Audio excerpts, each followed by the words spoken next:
How's it going, guys? This is the Core 3 from fightinggamesonline.info, and I'm back today with a new tutorial. This one is going to be covering the PCSX2 Online Plus. Basically, it's kind of like a add-on, but I'm going to explain it just a little bit further so you guys can understand.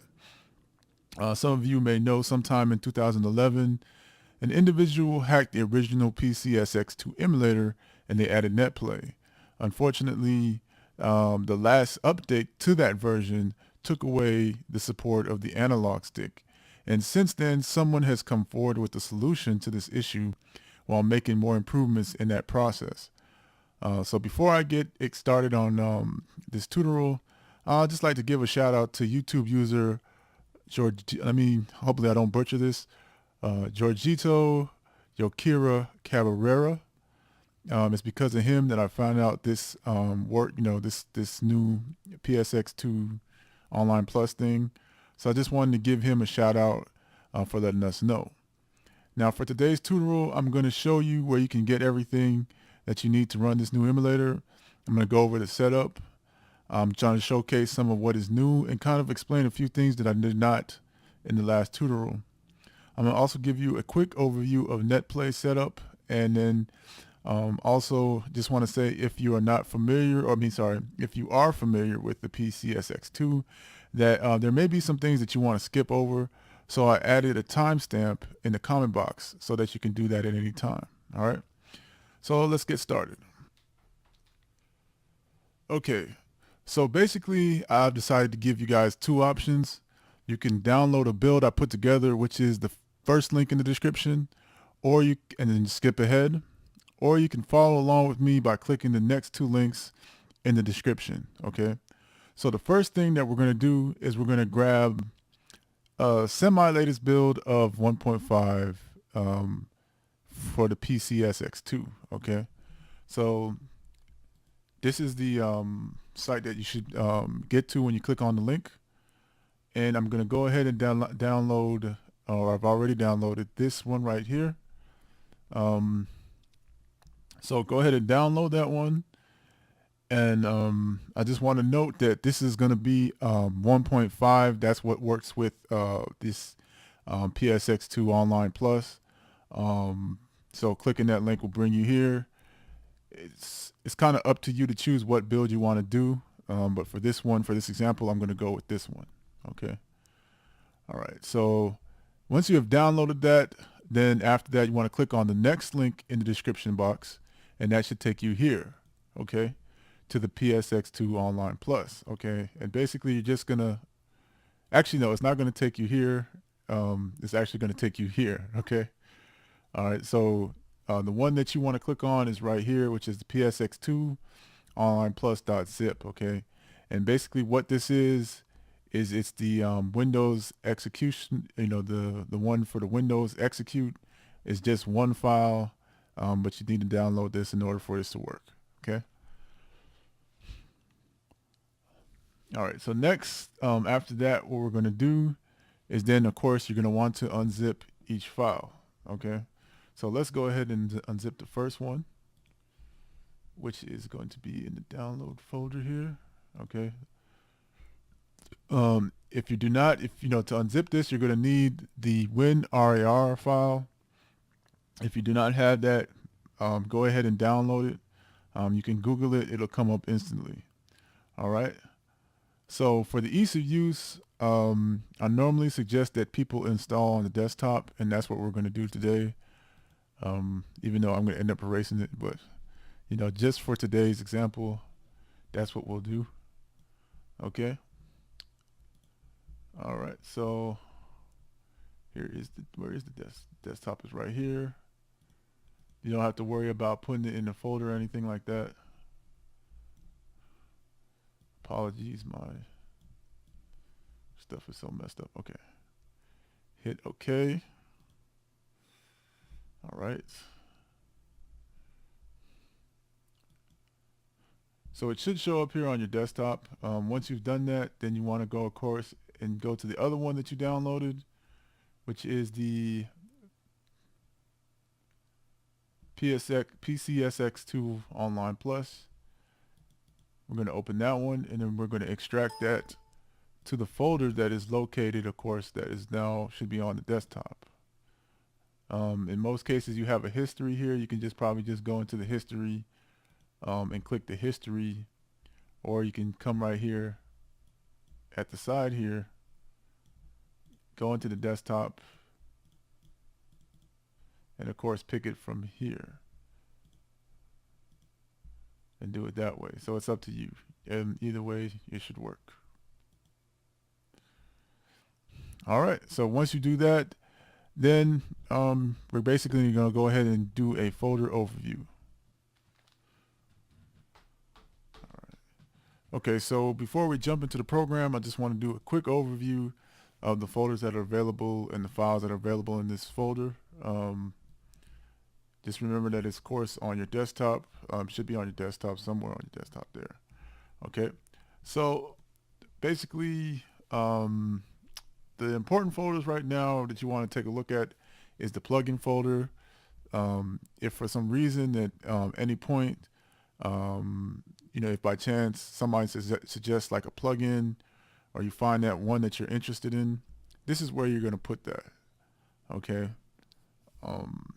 Other than that, you're also looking at the PCSX2 basically .exe. This is the executable file. Normally, this is where you would execute from, but for this tutorial, to use the NetPlay plugin or the NetPlay add-on, you're actually going to be using this one right here, which is the PCSX2 Online Plus. Okay, so that's the one that you want to execute. All right. Another thing that I also want to add is probably, especially if you're doing this for the first time, what I would suggest that you do is you put a new folder on here and just go ahead and name it games or ROMs or whatever you want to name it, because if you have issues with navigating the file manager, this is going to be important moving forward. So just as if you're new to this, just make sure that you do this first. Okay, so let's go ahead and put start the PCSX2. Okay. Now just for a minute, I want to come back out because this basically created some other folders that are important to look over. One which has not shown up yet, so we're going to move forward again for some reason. All right, so let's just go ahead and start this. This basically gives you a wizard, so you're going to hit next. And the first thing that you're going to look at right here is the within configuration, is that you want to look at the first one right here, and this one basically has this thing here which you can see is like AVX2, the GCSDX. Some computers, some of you guys are not going to have this. I found out that this is actually a feature that came into being in like 2011, and it's only going to be compatible with a few CPUs. So depending on how old your PC is, you most likely do not have this. All right, so what you want to do is just come here to your right hand, click the arrow button, and basically come down here and choose either SSE2 or SSE4. I would say probably on the safe side, depending on how old your computer is, you probably want to go with this one. But for the sake of the example, I'm going to go ahead and go with 4.1 and then just hit next. Everything else is going to be okay. That was kind of the only one that you had to worry about for now. So go ahead and hit next. And then it's going to be asking for your BIOS. So for some reason, now the BIOS folder comes up. I don't know why it just now came up. But what you're going to want to do, of course, is put your BIOS in this folder. Okay. Now I do not have it does not come with BIOS. You're going to have to basically get the BIOS on your own. I cannot provide them for legal issues. So just bear this in mind. Okay. You're going to need these when you start playing your game.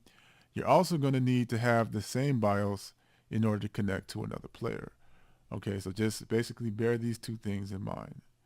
All right, so going back to the, I'm going to hit the refresh list because I just now added the BIOS, and of course they come up. It doesn't really matter which one you start off with, I don't think. But for the sake of this example, because I'm going to be using a Japanese game, I'm going to start off with this Japanese BIOS. Okay, so that's done. Okay, so once we're finished, we're basically here setting up the program. We're basically into the program. All right. All right, so before we actually get started with running the game or doing the net play, we're going to go over a few of the settings that kind of help you to kind of get things, working properly. Okay, so the first thing that I'm going to do is I'm going to go to config here, and we're going to go over the first one, which is emulation settings. Okay, so for the most part, you're not really going to need to worry about most of this stuff. The only one that I really want to point you to at the moment is the GSS window. And this right here is basically, if you just plan to not do full screen, you just plan to have it like as a window, you can basically come in here and set the window size to what you would like to. This right now is the default setting. I usually leave the aspect also alone, which is just a standard setting. If you want to do widescreen, you can, but just bear in mind that this is going to most likely stretch the image that you have, because of course most PlayStation 2 games did not use widescreen at the time. So, just bear that in mind, okay? The next thing that we're going to look at is speed hacks. Now, right now you can't really select anything at the moment. Speed hacks is an option that kind of helps you improve your frame rates, but from what I understand, it can affect the net play if your settings don't match. So really, I suggest that you basically just leave this alone unless, the both of you are having problems with speed. Now, I've tried to use these, certain options before to kind of, help with trying to speed up some of my games that were not, getting to a good frame rate. I even tried using this one here in particular, which is basically supposed to be able to help you use, if you have more than 3 cores, it can help you. But I haven't really seen anything that personally has been able to, clicking this hasn't made it run any faster. Personally, I'm running this on a Xeon 4-core 2.0 gigahertz machine. I can mostly run like pixelated games, but anything 3D has been a no-go for me. So that's just kind of important to note. If you're planning on playing any fighting games, 60 frames per second is essentially, what you need for a smooth online play experience. So if you can't hit those numbers with the game of your choice, then it's really going to be, bad for the experience. So just remember that, 60 frames per second is mainly the games that I play, and most games run at a 60 frame per second. Some do 30, but for mostly it's 60. All right. So from there, going to the next one, which is game fixes. This is also something that you probably don't want to enable at all. Just leave it off. Right now, the default is disabled, so we're just going to keep it that way. You might have also noticed here that at the bottom left-hand corner, that it's basically checked on preset. So basically, this just gives you preset options. This slider can be basically used to, do like the safest presets. You have basically from 1 to 6. All right, and as you can see, they basically give you different, different settings. So for now, we're just going to keep this and we're going to leave this alone. If you ever want to just basically do everything yourself, you just uncheck it, and basically that will allow you to do anything you want. All right. You also have to basically apply if you want that to work. Okay. So I'm going to go ahead and move on by hitting apply and just hitting OK, and we'll move on to the next thing. All right. So The next thing is going to be your memory card, and that's also in the config menu under memory cards. If you are basically going to be connecting to somebody, if you're not the host, then I suggest that you go ahead and delete both of these memory cards. Okay, you can delete it by clicking on the memory card. By clicking on the memory card itself, and then coming down here and just hitting delete. And then I'm going to go ahead and hit the other one and hit delete as well. And that will basically get rid of those two memory cards. Okay, this should help with desyncs. Memory cards have been known to cause that, probably due to how the online play works, and the fact that both you and the person that you connect to can actually have two different saves. So you, like I said, as a rule of thumb, what you want to do is just basically let the host have the memory cards, and then you kind of want to just delete your memory cards. Or maybe both of you want to do the same thing. I don't really know how this is supposed to work, but from what I know, if you delete these two cards, it'll basically help with your online play. Okay, so just bear this in mind. One more thing that I wanted to add about the memory card is that if you have some sort of game unlocked and you've saved it on your memory card, then just go ahead and share it with the host, or the host, if you're the host yourself, but make sure that, of course, somebody deletes their cards and everything, goes smooth. Okay. So I just wanted to just give you that advice. All right. So next we're going to go ahead and go to the video settings. That is going to be also under config. We're going to go here to video. That's going to bring up another menu, and then we're going to go to plugin settings. Okay. And for some reason, this thing is not, I can barely see half of it, but anyway. So now what you want to do is, for the first thing, I recommend that you, with the adapter setting, that you go ahead and go to the dedicated GPU that you have for your computer. Okay. I know in some cases that people may have integrated GPUs on the board, but it's best to just be on the safe side and go with your dedicated GPU. That'd be your video card, basically, that you have on there. So I have basically a GeForce 760. That's my dedicated GPU. So that's what I went with. Okay. The next thing that you're going to want to do, of course, is going to be your renderer. The OpenGL is the default. It is the most recommended, especially if you are using an NVIDIA card. Renderers can actually be a game-by-game situation as far as performance. But so that you can just basically use the one that you're most familiar with, if you would like to. There's also the Direct 3D 11, DirectX.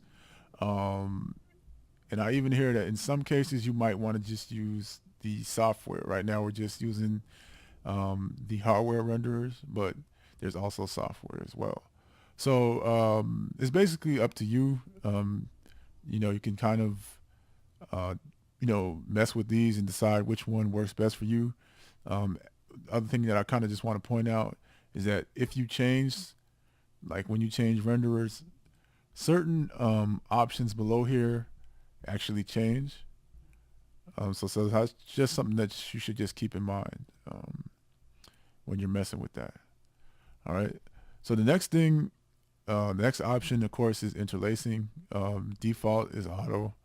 I'm still kind of learning the benefits and the differences of interlacing and non-interlacing. Recently, I took this off, and I felt like it showed a much better picture.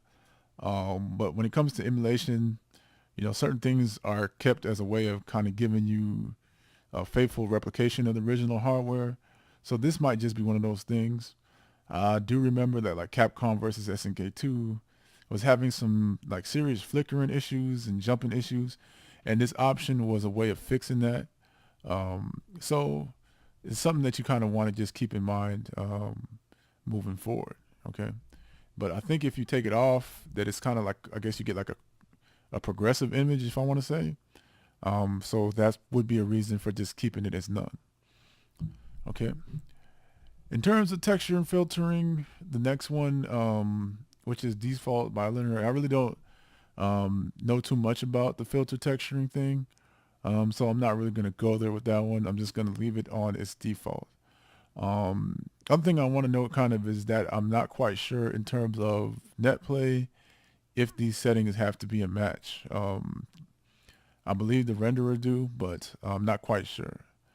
So also just bear that in mind. All right. All right. Next, I want to go to the hardware renderer settings. This is pretty much far beyond my understanding with most of this stuff. One thing I kind of wanted to note that I didn't note before is that if you kind of hold the mouse over certain places, you'll get a somewhat descriptive information about each option. So that is definitely something that you want to do moving forward. Okay. So I'm only really going to talk about two options here that I kind of understand. The first one is allow 8-bit textures. I believe choosing this option will give you 4 and 8-bit textures to the GPU for conversion, taking some stress off of the CPU. Doing this, I saw a 10% increase in my frame rates for one of the games that I was trying to run. Unfortunately, it didn't actually quite get to 60 frames per second, but I still recommend that you try this, especially if you have a good dedicated GPU. It may help with frame drops for games that are running at a consistent frame rate for you. So it's just something to think about moving forward. So I'm going to go ahead and just click it. The next thing is the internal resolution. I believe that one of the best things about this emulator is that it can actually upconvert. And I believe that the native resolution given on your games, it just gets a much sharper resolution if you turn this up. So now, as you can see, you have like 2x to like 8x native. So this is basically going from like, let's say you have, I think most games come around about 360p, 480p in terms of resolution. So you can basically bump this up to about almost 4K and above resolution, depending on what type of computer you have. It's very important to note that, upping that resolution is going to put stress on the CPU. So you just can bear this in mind. Once again, I don't really think this affects net play either, but these are things that you kind of have to just make note of to make sure that, both of you guys, when you're connecting, that you have a good experience online. But yeah, that's just something to think about. All right. So once you're done with this, just go ahead and make sure that you click on apply so that you can save your settings here. All right. So I'm going to come out this. All right. So the next thing that we're going to go ahead and do is basically show you how you can change your controls. Right here, it's also in the config. You're going to come down to controllers, pad, and just come to plugin settings. And then basically everything is set up here, nothing that you really need to touch. You can go straight to pad 1 and basically put your inputs in here, okay? So simply, like, all you would have to do is basically click the,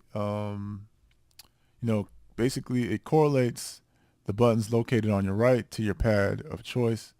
So you basically click like click up, and then of course you click up on your pad, and then it registers over here on this side, okay?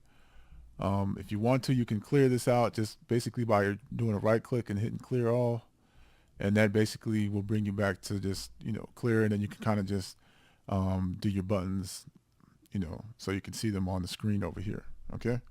So that's pretty much it for the pad control settings, okay?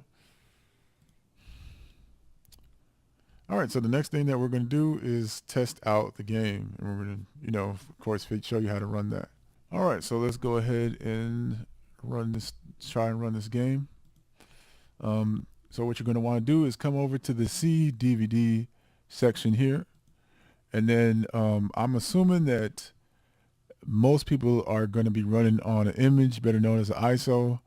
So both players must have the exact same game to work. I don't believe that somebody can run it on a disk and somebody else can run it on an ISO and things will be just fine. I really don't know how the disk works. I've never tried it before. If you do have the original game, you can use programs like IMG Burn, or you can use like DVD Decryptor. Those you can take the information off of the game and create an ISO if you own the game. Okay. So what you're going to do here is go to the ISO selector, and then you're going to go to browse. Now for me, this is basically located in a certain place on my folder. I don't know how it remembered, but it did. But for you, you're probably just going to end up going, hopefully it'll end up showing up in your desktop. And then you're basically going to go into the games, the games folder from your desktop, and be able to pick out your games from there. Okay. I'm thinking that's what happens. All right. So I'm going to select the game that I want to run. I think I'm going to go with the Neo Geo Battle Coliseum. All right. So once you have that loaded up, you go back to CD, DVD, and go to the ISO selector, and you can see it right here, and it has a dot by it. Okay. So the more that you basically, if you put in another game, basically that other game is going to show up. So let's just put another one in here. I'll put in the King of Fighters 11. And basically each time you select the game, it chooses that game. If you want to basically load up the game that we did previously, just click here, and of course it shows up, with that dot beside it. All right. So once you have done that, it is now time to run the game. All right. So you're going to come over here to System.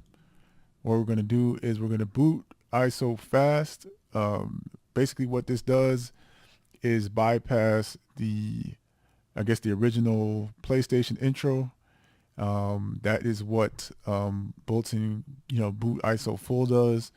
I'm thinking that there's not really a difference. The only difference basically is for, the sake of nostalgia. That's all I can really think about at this moment. So let's go ahead and hit the boot ISO fast. And we're basically just doing this to make sure that the game runs at the proper speeds. Oh, shucks. I didn't. So I forgot to set my control, but don't worry about that. Basically what you want to do is you basically want to, when you're running the game and you're testing out the game, you want to come and look up here to your left, upper corner. And here it kind of shows not only the frame rate, which right now it looks like it's running at a good 60 frames per second like it's supposed to. You'll also see a percentage, and you can see right here that it's running at 100%. Okay. These two things are going to be important to your online experience. So make sure that you, that your game is running at 100%. Otherwise, it's not really worth it to go online and play, as I said before. All right. So that's it. Now, once you have that, we are basically ready to go online and do the net play. All right. So once again, we're going to go to the system option. It looks like I'm going to have to reboot the net play for some reason, which is weird. So just hold on 1 minute. Let me just come out of this and then just go back in it. I don't know why it did that to me, but it did. We'll go over that in just a second. All right. So you're going to come over here to System, go to Boot Net Play, and basically you kind of see that if you've been, if you're familiar with this, you see that the screen has kind of changed just a little bit. What we're going to do, of course, is start from the host. All right. And, the first thing, of course, you want to do is put in a username. So I'll go ahead and just quickly do that. All right. So the other thing that I kind of want to know, so if you're the host, basically what you're doing is you are giving people your IP address. Okay. that you're going to be playing online with. All right. Now, before I used to tell people to use their public IP, but you should only do that with someone you trust. Now, how you get your public IP is easiest way to do it is just to go to a place like speedtest.net and usually or pingtest.net, and they'll give you your public IP. But like I said, I recommend that you just do this with people you trust. For everyone else, I recommend that you use Hamachi. This program kind of creates a virtual private network that allows you to create a virtual IP address. Now, I'm not going to get into detail about this right now. I will do a tutorial going over this soon, but for now, if you're interested in doing this, shoot me a friend request on Discord and I'll help you out. I will also include one of the other Discord communities as well in the description box below, and they might be able to help you out with this also. All right. So let me just pull up my Discord really quick just to show you what my Discord username is.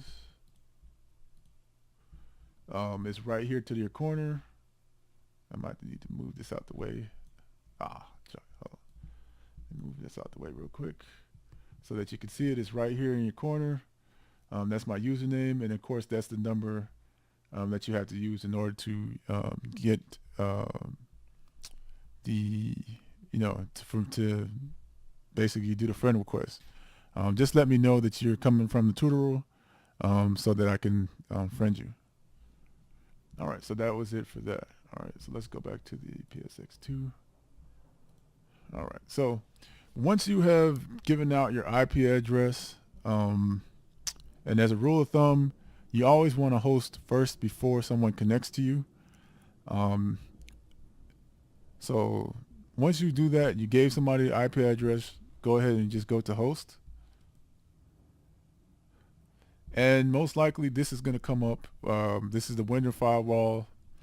What you're going to want to do is just go ahead and click the private networks. I think that's already going to be clicked. Public networks is up to you. If in fact you have a device that you travel with, that you use at airports and stuff like that, then you can probably go ahead and click on this because most likely you're going to tell the computer that you are using a public network. But if you're not, if this is just your private computer, I just suggest don't even worry about this, okay?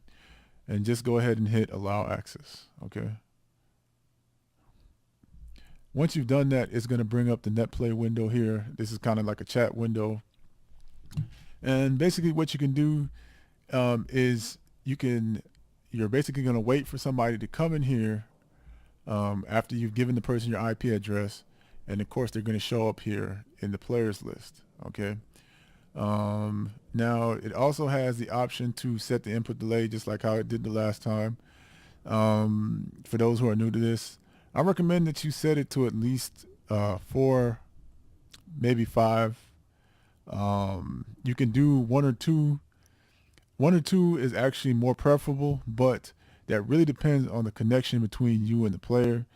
If you have a ping of anything over 100, then 4 to 5 is probably your best bet. Or anything above that usually drives me crazy. So I usually stick between 4 and 5. Okay. So once the player arrives and you have everything set up, then all you have to do is just hit the start button, of course, and then the game will start to play. And you just kind of, just like how you would normally play a game, go to the versus option, pick 2-player mode, whatever is there in the game. You just play it like you play a normal game, okay? So the next thing that we're going to go ahead and do is we're going to go ahead and go over the connection side, but I'm going to have to reboot this first. So let me go ahead and do that. Let me get rid of that. All right, so we're going to run it again. All right, so this time we're going to go ahead and go back to boot NetPlay once again, but instead of the host, I'm going to do connect. All right, so as you can see on this, this side, that all you're doing basically is just putting in the host address, which is the IP address that you get from the host, and then that's pretty much it. And then you hit connect, And then once you hit connect and you have connected to the host, the same menu, the chat thing that you saw prior to when we used the host option, you should be in that there with the other, and you should see the host, and basically y'all can start, playing the game. And that's basically all there is to it.